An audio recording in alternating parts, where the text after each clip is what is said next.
boa noite a todas as pessoas presentes aqui conosco hoje. É uma alegria recebê-los em mais uma edição do programa Ética Imortal. Eu sou a Joyce Ribeiro, sou jornalista, apresentadora do Jornal da Tarde da TV Cultura, e eu tenho novamente a honra de conduzir esse bate-papo de hoje, sempre cheio de aprendizado e de conhecimentos. Quem nos dá as boas-vindas é o idealizador do programa Ética Imortal, o Procurador de Justiça, Roberto Liviano. Boa noite. Boa noite, Joyce. Eu sou Roberto Liviano. Eu estou trajando um blazer escuro, uma camisa escura, uma calça jeans, óculos vermelhos. Eu sou moreno. E, para mim, é um grande privilégio estar aqui do lado de Joyce Ribeiro e do imortal Ricardo Cavalieri, que nessa noite nos brindará com a conferência sobre ética e linguagem.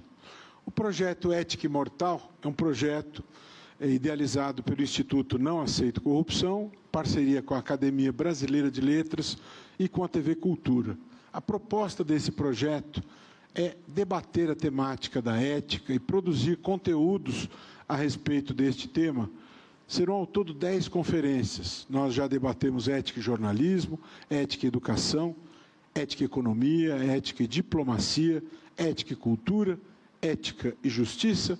E hoje teremos o desafio de conversar sobre ética e linguagem com uma das mentes mais brilhantes desse país, que é o filólogo Ricardo Cavalieri, que abrilhanta a Academia Brasileira de Letras e nos honra com a presença nesta data. E isso só é possível graças ao patrocínio de Itaú, Bradesco, Olus Tecnologia, LCA e Espaço Laser, que são nossos patrocinadores. E também graças à presença de vocês, que estão conosco nessa jornada e que poderão fazer perguntas para enriquecer o conteúdo deste debate. Gratidão pela presença de todos, gratidão por podermos seguir em frente com o projeto Ética Imortal do Instituto Não Aceito Corrupção, que em 2025 completa 10 anos de vida. E dia 16 de junho teremos aí a premiação do 5º Prêmio INAC de Integridade, que vem aí. Muito obrigado por estarem conosco aqui nesta jornada. Muito bom. Eu já reforço aqui o recado. Nós teremos um momento para receber as perguntas de todos vocês, então podem prepará-las para que a gente possa explorar um pouco mais a presença do nosso ilustre convidado. Bom, eu já me apresentei, mas não fiz a minha audiodescrição, então vou fazer agora. Eu sou uma mulher negra, alta, tenho cabelo curto, crespo e estou com um vestido preto até o tornozelo e sapato preto também. Bom, novamente é uma alegria recebê-los a todos, estarmos reunidos aqui para mais essa edição do Ética Imortal, idealizado, como eu falei, pelo Procurador de Justiça Roberto Liviano e realizado pelo Instituto Não Aceito Corrupção, ao lado da Academia Brasileira de Letras e da TV Cultura. Este programa nos leva a refletir sobre os principais temas da nossa sociedade a partir da ética. Nas primeiras 6 conferências, o Liviano também já frisou, nós recebemos nomes também importantíssimos, como Merval Pereira, Antônio Carlos Sequim, Eduardo Janete, Celso Laffer, Carlos Nejar e Joaquim Falcão. Hoje, o nosso 7º encontro está com foco no tema ética e linguagem. O Brasil adota o português como língua única oficial no âmbito nacional e a língua brasileira de sinais como forma de expressão linguística nacional pela Lei 10.436, de 2002. E há, contudo, um conjunto enorme, muito vasto e impressionante de línguas minoritárias no nosso Brasil, faladas em todo o território nacional. E conforme o censo de 2010, são 305 etnias indígenas no Brasil que falam 274 línguas diferentes.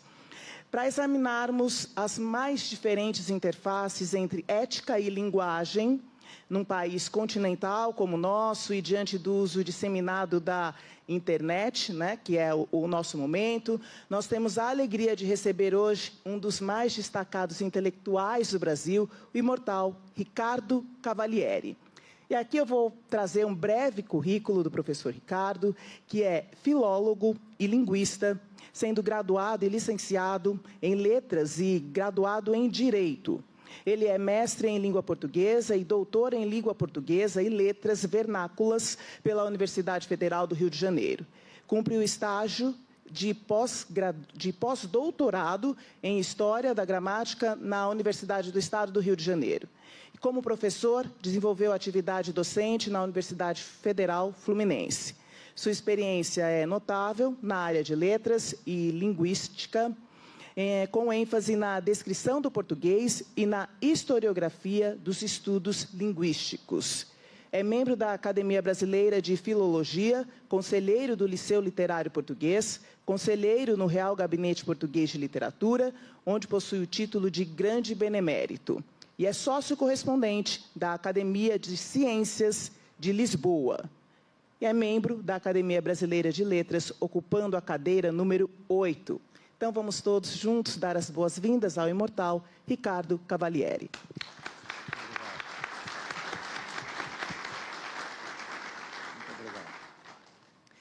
Professor, eu vou iniciar aqui com a primeira pergunta e já te deixo à vontade também para, na sequência, fazer sua audiodescrição, tá bom? A gente pode começar... A nossa linguagem, né, é considerada um instrumento de poder em diversas situações. No campo do direito, o esforço pela simplificação dessa linguagem jurídica é considerado vital para que se compreenda melhor o procedimento, né, o funcionamento da justiça e para que se tenha mais acesso à comunicação cidadã realmente abrangente para todas as pessoas. E nós podemos considerar que esta seja uma questão de ética no campo da linguagem?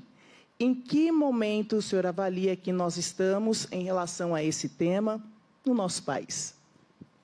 Bom, primeiramente, eu quero agradecer muito ao Roberto Liviano pelo convite. É um prazer estar aqui conversando com vocês sobre esse tema que eu considero bastante interessante, que vincula ética e linguagem, né? Já que a linguagem, e no nosso caso a língua portuguesa, é um instrumento de que nos servimos a cada segundo no cotidiano da vida, né? Com que nós transmitimos cultura, recebemos cultura, mantemos relações afetivas, profissionais, com os que nos acompanham no seio da sociedade. Portanto, é um tema que certamente cativa a atenção de todos e está sempre na ordem do dia. Essa questão da simplificação, né, da linguagem está vinculada necessariamente ao interesse crescente que o cidadão comum desenvolve sobre os grandes temas do país nas diversas áreas de interesse. Então, o cidadão hoje quer inteirar-se da conjuntura econômica, da conjuntura jurídica, né? Como transcorre o fluxo de ideias, por exemplo, no ambiente jurídico ou no ambiente artístico, e tudo isso faz com que esse cidadão entre em contato com textos produzidos nessas diversas áreas do saber. Ora, ao entrar em contato com esses textos, sejam textos orais ou textos escritos, é natural que o cidadão comum, aquele, né, que, digamos assim, não tem uma atividade especificamente vinculada a uma dada área de interesse, é natural que ele enfrente uma linguagem que lhe é estranha, né? Então, é papel daqueles que têm uma função, né, importante, de proeminência dentro dessas áreas, é função de facilitar o acesso do cidadão ao conhecimento, ao saber, né, a respeito do conteúdo que essas áreas produzem na sua atividade ordinária.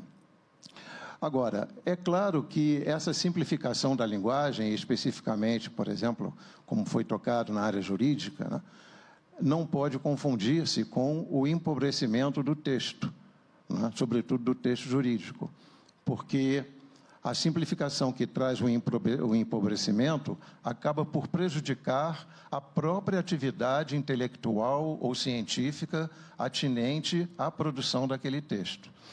Então, é preciso agir com, digamos, uma certa parcimônia, não é, com bom senso, no sentido de saber, na hora de produzirmos um texto, né, seja na área jurídica, ou na área tecnológica, ou na área da medicina, sabermos a quem se destina esse texto, né, quem será o leitor, ou quem será o interlocutor desse texto. Porque aí, então, haverá uma modalização na produção do texto, de tal sorte que ele seja mais complexo ou mais simplificado, não é, em face desse interlocutor ou desse leitor. Né? Eu vejo, por exemplo, que na área jurídica, algumas peças que compõem, né, o processo natural de uma ação judicial, como, por exemplo, uma intimação que se faz ou uma citação que se faz à parte diretamente, deva ter efetivamente uma linguagem mais simplificada, porque ali quem recebe a intimação não é um especialista na área do direito, né? Certamente não terá ali ao lado, né, naquele momento que nem sempre é muito agradável de receber uma intimação, né? Não terá ao lado um advogado, um especialista para poder traduzir os termos daquela intimação. Então, ele, naquele momento, que é um momento certamente difícil, deverá ter condições de entender plenamente o conteúdo daquele ato judicial, né? E, então, nesse caso, eu considero, sim, que se deva praticar uma produção textual mais simplificada, né? Agora, já no âmbito de produção de textos entre os chamados operadores do direito, né? Quer dizer, no caso de sentenças e pareceres dentro de um processo, ou mesmo dentro da doutrina, porque um livro doutrinário é lido por pessoas especialistas, não é lido pelo cidadão comum. Então, aí sim, eu creio que a linguagem deva manter a sua complexidade, claro que sem resvalar naquele uso linguístico que lança mão de digamos, um excesso de latinismos, ou então até de expressões arcaicas, que mais expressam, digamos, a vaidade de quem escreve do que propriamente a produtividade, né, na elaboração do texto. Então, eu creio que, nesse caso da simplificação, deve haver bom senso de quem escreve para levar em conta dois fatores fundamentais. Primeiro, a situação discursiva, né, na qual se inscreve o texto, e segundo, o destinatário do texto, a pessoa a quem se destina o texto, porque aí sim o texto será elaborado na medida em que do conhecimento específico que essa pessoa terá sobre a matéria que está ali exposta, né? Eu tenho ciência, inclusive, que está correndo no Senado um projeto de simplificação também da linguagem administrativa, né? Por exemplo, na redação de leis, né, em que o cidadão, digamos, possa ter um acesso mais direto e mais eficaz ao conteúdo das normas legislativas. Mas, então, essa é a minha opinião, né? Devemos ter um certo equilíbrio para saber a quem se destina o texto e redigir de acordo com esse destinatário. Cavalieri, há uma tendência nos veículos de comunicação em simplificar a linguagem com as suas audiências. Como você percebe e interpreta estes esforços por parte dos veículos de comunicação? Olha, eu concordo que, efetivamente, nos dias atuais, os chamados veículos de comunicação, ou a mídia, né, de maneira geral, têm dado pouca importância a complexidade da produção de um texto, né? Então, escreve-se ou fala-se sem se atinar especificamente sobre o propósito do texto e, sobretudo, a dimensão que esse texto poderá ter para a produção de cultura e transmissão de cultura. Nós estamos, por exemplo, numa época, em me ocorre aqui agora um fato, em que não temos paciência para ouvir o hino nacional no início dos jogos de futebol, né? Quer dizer, a própria administração que organiza os jogos de futebol no Brasil acham que 30 segundos a mais de hino nacional já é demais, né? Então, cortam o hino nem pela metade, às vezes por menos da metade da sua execução, o que denota essa pressa, né, de passar, digamos, por cima de coisas que, em princípio, são consideradas dispensáveis, né? Ora, assim como executar o hino nacional na sua integralidade, né, é uma questão de cidadania, porque não se pode conceber que, se você se dispõe a executar o hino, o faça parcialmente, né, também é um ato de cidadania zelar para que o texto que é divulgado nos meios de comunicação seja bem escrito, de maneira clara, objetiva, não é? E que atenda ao anseio do leitor, não é? Ou do ouvinte, no caso dos meios de comunicação, como a televisão, de tal sorte que ele cumpra a sua eficácia, não é? Como instrumento de comunicação. E, realmente, essa é uma grande verdade, e eu não sei em que medida, ou, digamos, que dirigentes ou que autoridades teriam a competência para modificar esse estado de coisas, né? Mas, realmente, a língua portuguesa e a comunicação em geral tem sido preterida nesse processo de comunicação imediatista, né, da mídia em geral. Bom, a gente tem muito ainda a falar sobre esse tema, mas agora a gente vai para um rápido intervalo e voltamos já já com mais Ética Imortal.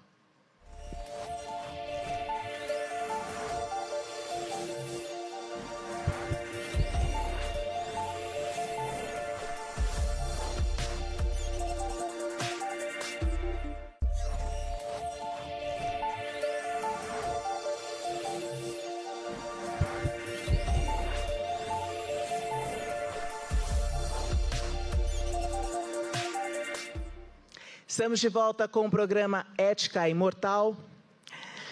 E, professor, seguindo com a sua reflexão do bloco anterior, o senhor falava sobre a mensagem direcionada de forma mais específica para cada público, né? Nós vivemos num país continental, de dimensões continentais, e são diversas as regiões que apresentam as suas formas específicas de se comunicar. E nisso, a gente vê uma problemática de discriminação social e de julgamento das pessoas pela maneira como elas falam, como elas se expressam. Eu gostaria de ouvi-lo sobre essa questão, como que o senhor enxerga esse preconceito linguístico, né, se assim podemos chamar, se este é, na sua visão, um problema grave no nosso país. E mais, no segundo momento, sobre como nós lidamos, na prática, no dia a dia, com as centenas de línguas dos povos originários. Eu considero que essa denominação, preconceito linguístico, surgiu porque o preconceito está na expressão linguística, né? Mas, na realidade, não é propriamente um preconceito linguístico, é um preconceito contra aquilo que a língua expressa. Então, se eu rejeito um sotaque nordestino ou um sotaque interiorano, né, como é o caso clássico, né, que sempre se dá do R dito retroflexo, que está em carta, porta, né, ou se rejeito uma pronúncia de um T pouco usual, como em ocho, muito, né, que é muito comum em certas regiões interioranas. Na realidade, o preconceito não está contra esses sons específicos do português, mas contra aquilo que eles representam em âmbito social. Então, na realidade, o que eu tenho é preconceito contra nordestinos ou contra pessoas interioranas. Eu acredito que cabe, e tem cabido efetivamente aos meios de comunicação, né, mitigar esse tipo de preconceito, né, popularizando esses usos linguísticos de tal maneira que eles se tornem familiares, porque tudo que se torna familiar e usual, efetivamente passa a pertencer à nossa própria existência e aí deixamos de ser preconceituosos. Eu só discordo sobre essa tese do preconceito linguístico no tocante a uma outra vertente que diz respeito à suposta discriminação, né, ou crítica que se faz a uma pessoa que tem um desempenho linguístico inadequado, porque não segue a norma padrão, em determinados ambientes discursivos. Né? Porque a tese de uma vertente da sociolinguística no Brasil, né, de base marxista, parte do princípio de que toda manifestação linguística é válida em qualquer situação de fala. Né? E isso não é verdade, porque a sociedade não é assim. Nós somos regidos por normas deontológicas em tudo que fazemos. Como, por exemplo, se alguém da minha família resolveu entrar num quarto e fechar a porta, né, a regra é bater a porta ou avisar que vai entrar antes de efetivamente entrar. Né? E isso ninguém aprende indo à escola, isso a gente aprende porque participa de um núcleo social que estabeleceu essas regras e com as quais nós concordamos, para ter harmonia de convivência. Quando, eventualmente, alguém quebra essa regra, né, então, para recuperar os exemplos que eu dei, né, acaba de conhecer uma senhora e lhe dá um abraço apertado, como se fosse um amigo de vários anos, ocorre aí uma quebra de comportamento esperado. Quer dizer, há uma quebra de expectativa que é, efetivamente, um comportamento aético, né? Porque é um comportamento que viola valores deontológicos estabelecidos pelo núcleo social. Ora, se nós temos esse rigor comportamental em tudo que fazemos, por que não haveríamos de ter com respeito ao uso da língua? É claro que também temos. Né? Então, todos nós, quando nos apresentamos a alguém e ficamos informados da sua posição no núcleo social, o que ele faz, como faz, qual é a sua origem, cresce em nós uma expectativa de desempenho linguístico daquela pessoa. Né? E se essa pessoa quebra a expectativa, surge um comportamento aético no uso da linguagem. Tá certo? Então, eu, nesse aspecto, não concordo que, por exemplo, para dar um exemplo bem concreto, né? Se na seleção de uma secretária executiva, uma empresa rejeita o concurso daquela secretária porque ela usa muito mal a norma gramatical, quer dizer, ela tem uma norma muito distante da norma padrão, não haverá aí preconceito linguístico, haverá aí uma natural seleção de pessoas que tenham que ter uma competência adequada para a função que pretendem exercer. Tá certo? Mas esse não é o pensamento de uma grande parcela dos linguistas brasileiros, né, que acham que qualquer tipo de discriminação em qualquer situação de fala, seja ela qual for, é expressão de preconceito linguístico. Eu acredito que não. Eu acredito que devamos levar em conta qual é o tipo de desempenho linguístico daquela pessoa, qual é a situação de fala em que ela se encontra e qual é a expectativa de desempenho que a sociedade tem em relação àquela pessoa naquela situação discursiva. Aí, então, é que certamente entrarão, né, em pauta os valores deontológicos a que eu me referi, e a sociedade é assim. Né? Quer dizer, isso não foi pré-determinado nem estabelecido. A sociedade estabeleceu esses parâmetros não só na linguagem, né? Como eu disse, no trato pessoal, na maneira de nos vestirmos, existe adequação em tudo que fazemos. Portanto, esta é a regra da boa convivência e a linguagem, o uso da língua dentro do meio social não poderia ser distinto. Cavalieri, eu acho essa uma questão bastante importante dentro do âmbito desse dilema entre a ética e a linguagem.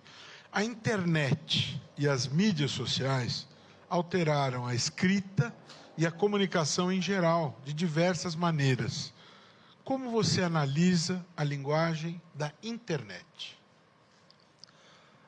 Olha, eu analiso a linguagem da internet como uma modalidade, né, de uso linguístico que tem os seus parâmetros bem definidos, e quem utiliza a internet e utiliza outros meios, né, de transmissão de conhecimento e de saber, né, e de comunicação em geral, sabe perfeitamente distinguir um uso do outro.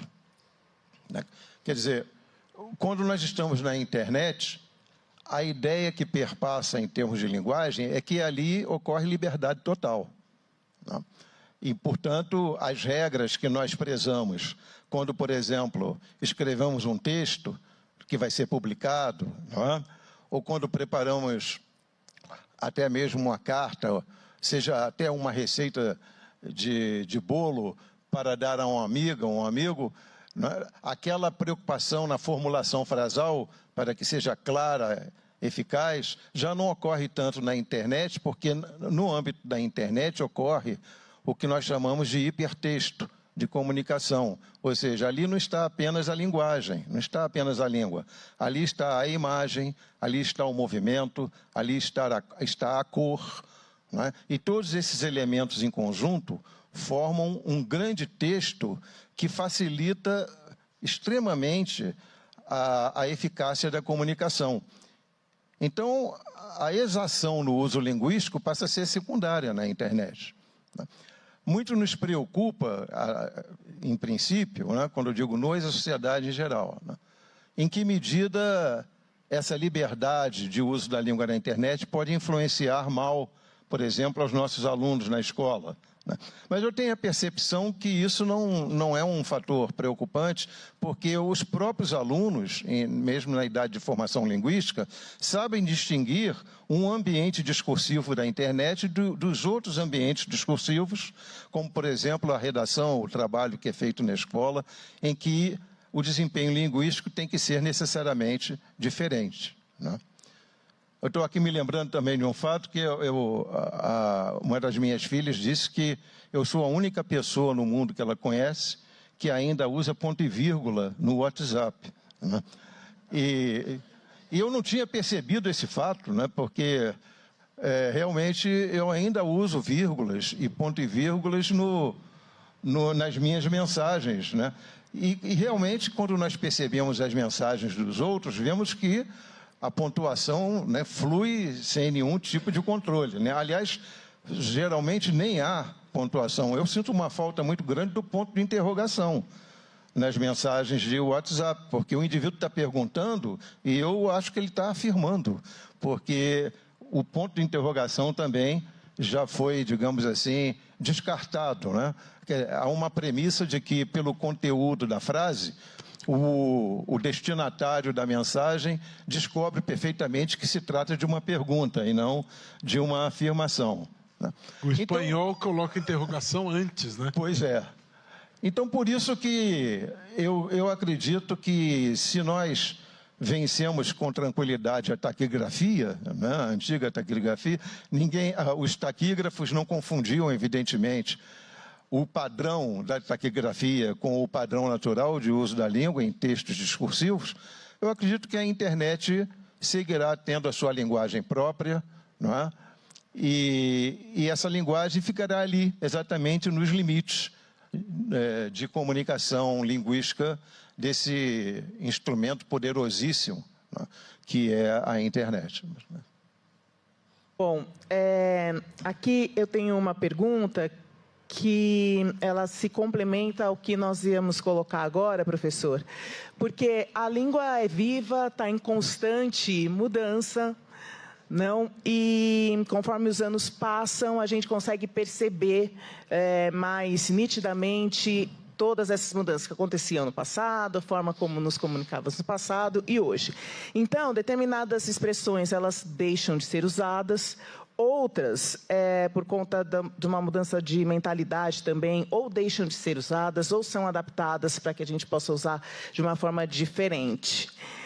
O que o senhor tem a nos dizer sobre temas que podem dividir a opinião, como linguagem neutra e a linguagem politicamente correta?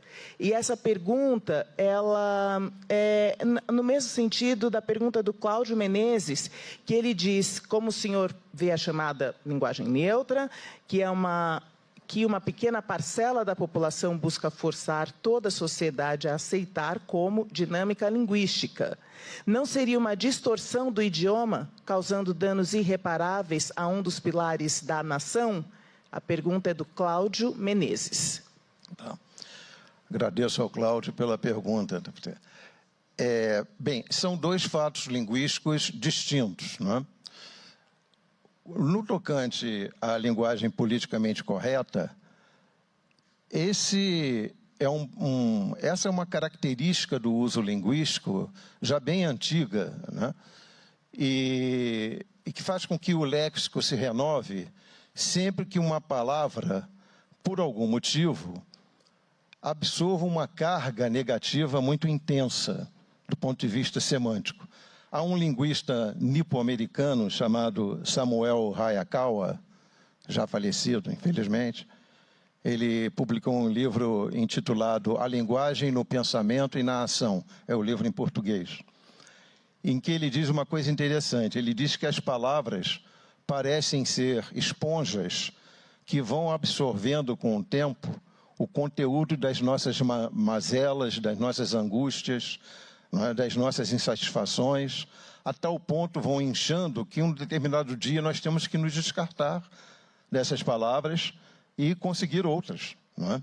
Então foi assim que a antiga mulher Teuda e Manteúda foi substituída pela concubina, no Código de 1916, e depois de concubina foi substituída por companheira, porque sempre há esse processo de uma palavra ir absorvendo, né, o conteúdo semântico negativo do fato social, e o ser humano, né, o usuário da língua, sente essa necessidade da substituição, como se culpada fosse a palavra, não é? E não nós, que efetivamente somos os culpados. Então,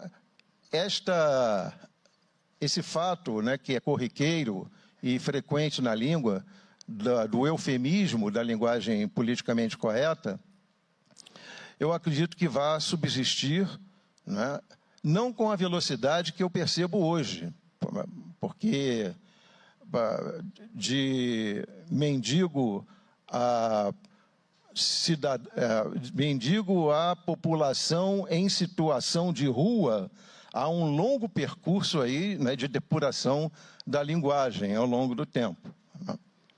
Agora, a linguagem neutra é uma outra situação, porque até uma grande e saudosa linguista brasileira, a professora Maria Helena de Moura Neves, costumava dizer que melhor seria denominar linguagem inclusiva e não linguagem neutra, não é? Porque não há nenhum fator de neutralidade nisso. Mas a realidade é que a linguagem neutra não pode ser entendida como um processo natural de mudança da língua, porque a língua efetivamente muda a todo momento. Nós sabemos, desde um linguista prussiano do século XIX, chamado Wilhelm von Humboldt, que língua é movimento, língua é ação, não é? Muda a cada momento. Mas essa mudança não se faz por predeterminação, né, por vontade de alguns. Essa mudança tem que ser aceita pela ordem gramatical da língua, pelas regras gramaticais da língua. E não é o caso da linguagem neutra, porque essa linguagem dita neutra infringe as normas gramaticais do português, porque inclui um gênero que a gramática do português não tem, né? Então, por isso que, inclusive, atualmente eu vejo que perdeu muita força esse movimento da linguagem dita neutra ou inclusiva, e acho que não passa de o que nós chamamos em linguística de um socioleto, ou seja, uma maneira de se expressar que atua como um fator de identidade, um fator identitário entre determinado grupo de tendência ideológica específica, né? Vamos para um rápido intervalo. Nós voltamos já já com mais perguntas da plateia.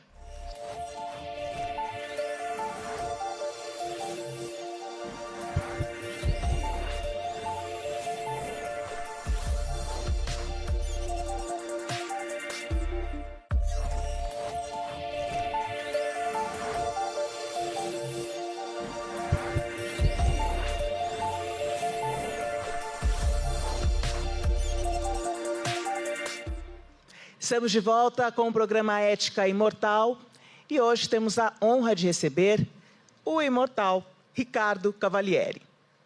Professor, tenho duas perguntas da plateia e a primeira é do Antônio Penteado Mendonça, da Academia Paulista de Letras.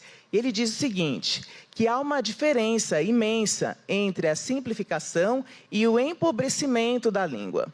Nós estamos vivendo o empobrecimento e não a simplificação, muito por conta da péssima educação escolar. Como mudar isso? Essa pergunta também se aproxima muito da pergunta do Eudes Júnior, que ele diz, o senhor não acha que a inteligência artificial irá empobrecer a nossa língua? Bom, obrigado ao Antônio e ao Eudes pelas perguntas. Bem, para combater, temos que melhorar a educação, né? E educação linguística tem um fator interessante, que é muito discutido entre os professores de português, porque, mesmo no ambiente da escola, supõe-se que a tarefa de zelar pela educação linguística é do professor de português, né? Quando, na realidade, não é apenas do professor de português, é uma tarefa de todos, porque a língua portuguesa está em todas as disciplinas, né? E o enriquecimento do vocabulário, né? O uso de novas construções gramaticais que são de desconhecimento do alunado, tudo isso pode ser feito pelos professores de todas as disciplinas. Eu me recordo aqui, há muito tempo, eu era professor do Colégio Militar, no Rio de Janeiro, e num dado momento eu passei por uma aula de matemática, e o professor, isso para alunos naquela época ainda estávamos em primeiro grau, ou segundo grau, então eram alunos de sexta série, de primeiro grau, e o professor pôs assim no quadro a pergunta, descubra o elemento desconhecido.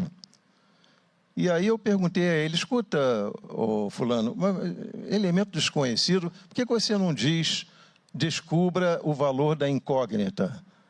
Ele me respondeu, não, porque incógnita é muito difícil.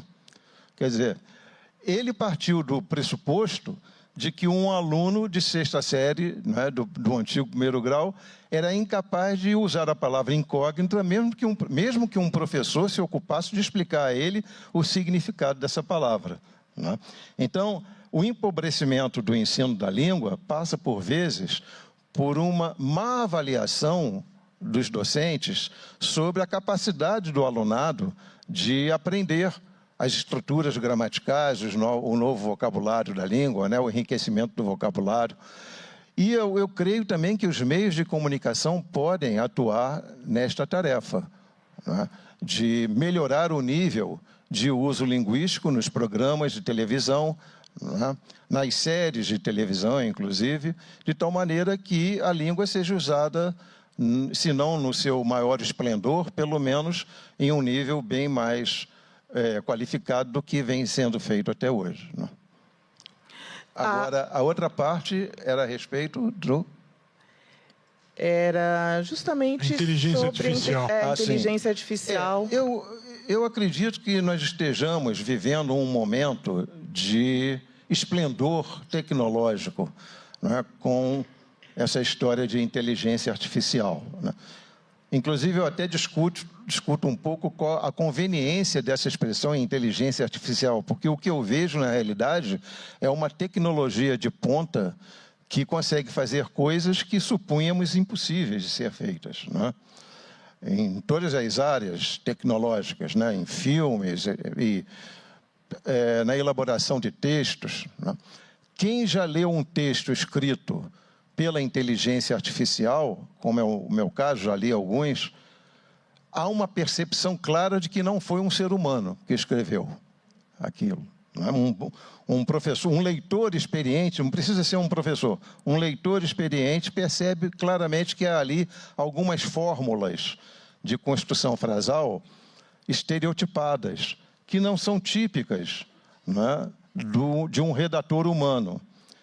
Então, eu não vejo com muita preocupação esta substituição eventual do redator humano, digamos, não é? Ou da inteligência natural pela inteligência artificial. Não digo que no futuro a coisa não vá ficar, digamos, mais aprimorada a pontos de confundirmos, não é? O que é texto escrito por um programa de computador ou por um redator humano. Mas, até agora, nesse momento, não é algo que a mim particularmente preocupe, não. Ainda sobre a inteligência artificial, só para complementar, porque o Felipe Cardoso, ele faz uma pergunta específica sobre a tradução de textos pela inteligência artificial. E aí ele pergunta como que o senhor vê essa atuação nesse ambiente de tradução e se esse processo coloca em risco o ensino de línguas, por exemplo. Essa realmente é uma questão mais delicada, né? Eu diria que põe em risco até certas profissões, né? Porque, por exemplo, o intérprete, ele ainda é necessário em situações de maior rigor de tradução simultânea, né? Por exemplo, em encontros políticos, né? Ou em congressos internacionais. Mas para o turista, a presença do intérprete de hoje é plenamente dispensável, né? Porque qualquer um que tem um celular consegue traduzir ali a frase em português para inúmeros idiomas estrangeiros. Então, já não passa fome em lugar nenhum, né? Tranquilamente. Também a profissão de dublador, eu tenho percebido, talvez sofra muito com a inteligência artificial, porque não sei se alguns já devem ter visto aqui um anúncio na televisão em que aquele ator americano Will Smith fala num português com um desempenho de um brasileiro, né? Com o sotaque de um falante brasileiro do português e com a articulação labial perfeita dos fonemas do português brasileiro. Quer dizer, você supõe que o Will Smith está ali falando em português.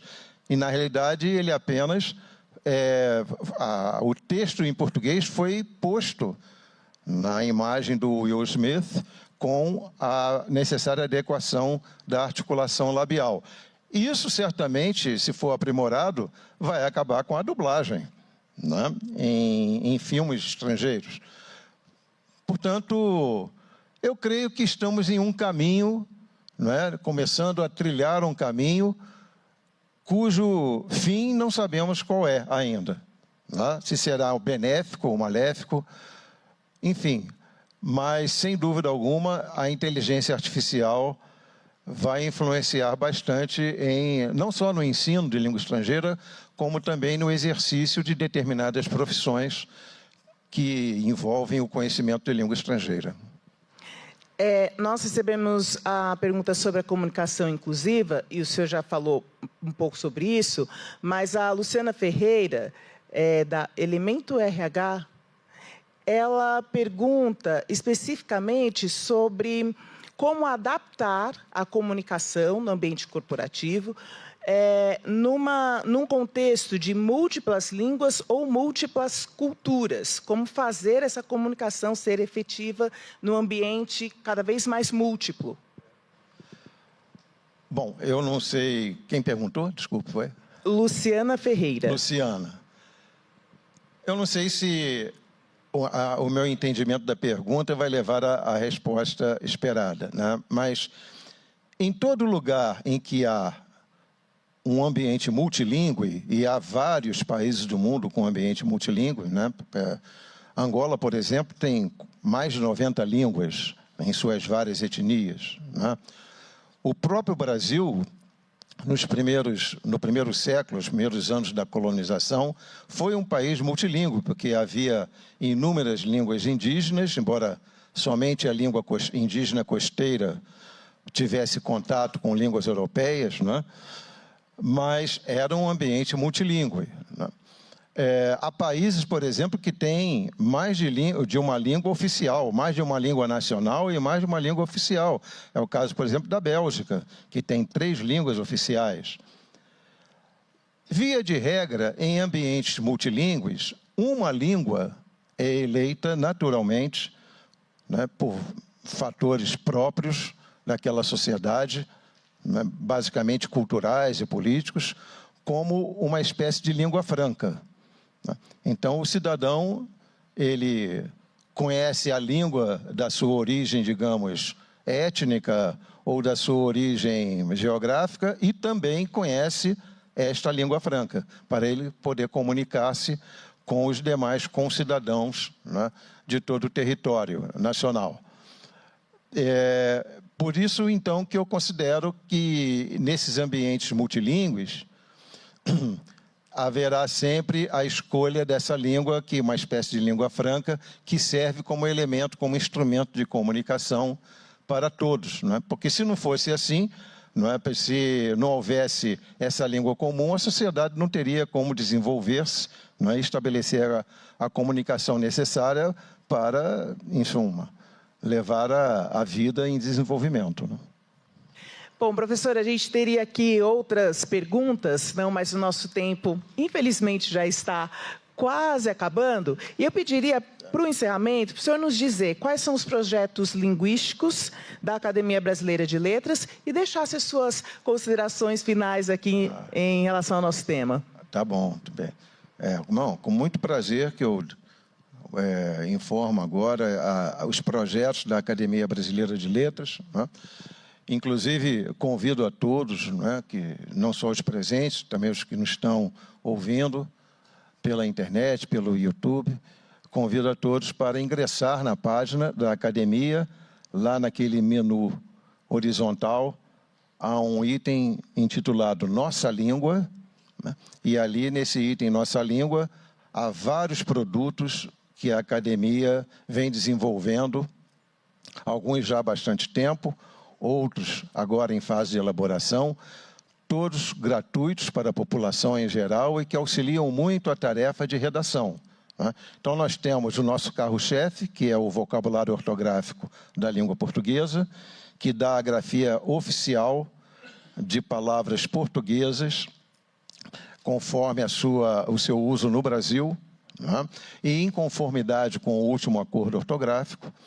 Nós temos um projeto chamado Novas Palavras, em que a nossa equipe de lexicógrafos coloca sob avaliação, né, e com critérios lexicográficos estabelecidos a possibilidade de palavras que vêm crescendo, vêm surgindo no corpo da sociedade, elas passem a integrar o vocabulário, né? Nós temos também agora, acabamos de concluir no finalzinho do ano passado, um vocabulário de topônimos e gentílicos de todos os países, capitais do mundo e todos os estados e municípios brasileiros.